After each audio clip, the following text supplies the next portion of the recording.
The United Nations is an intergovernmental organization created for the purpose of promoting international cooperation in an effort to maintain a balance of peace between the nations involved in its coalition. Today, we're going to be looking at the background of the UN and how its past shapes its current practices in being a functional intergovernmental organization.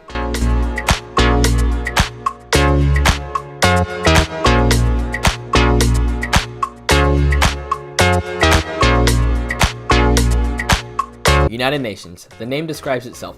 Most educated people know about this organization and what it is at its surface level. But what is the history behind this global coalition? In order to answer that question, we need to go all the way back to the end of World War I. There, on January 10th, 1920, the League of Nations was founded. Its creation was subsequent to the Paris Peace Conference that ended the First World War. In fact, with many people believing that World War I was meant to be the war to end all wars, the founding of the organization was almost consequential due to the end of the war. The goal of the League of Nations was to maintain peace throughout the world through the powers of its members. At the group's height, between September 28, 1934 and February 23, 1935, the group boasted a total of 58 members. The diplomatic philosophy behind the League represented a fundamental shift in international affairs between a wide range of differing countries.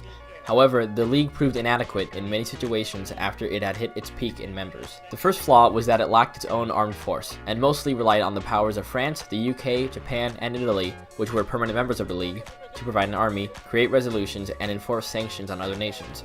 When these nations were reluctant to do their duties, it resulted in a growing problem of complacency within the League. Another problem was that the United States never officially joined, and when the Soviet Union finally did, they withdrew not soon after. Then, unity within the League began to crumble. Germany, Japan, Italy, and Spain all left to create the Axis powers of World War II. And while Spain was never officially in the Axis powers, they were sympathetic to the cause of the Axis powers, and in return, Hitler and Mussolini chose to respect Spain. When the Second World War was initiated, it was clear that the League had failed its purpose of preventing any future world wars. 1946 marked the end of the League, which did its best at sustaining peace for 26 years. Seeing the downfall of the League of Nations in its final years, the UN Charter was drafted at the United Nations Conference on International Organization.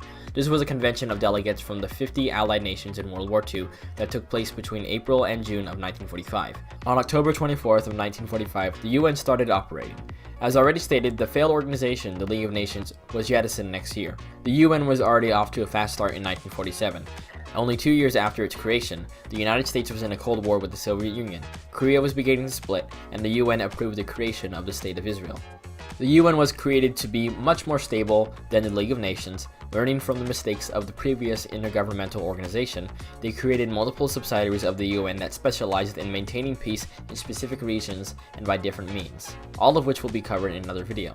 After the Cold War, the UN made the choice of creating a military for itself. All of these choices the UN took were done to prevent the UN from being dependent on the mercy of other nations to provide for it. Not being equipped for unexpected global problems was what caused the downfall of the previous League of Nations.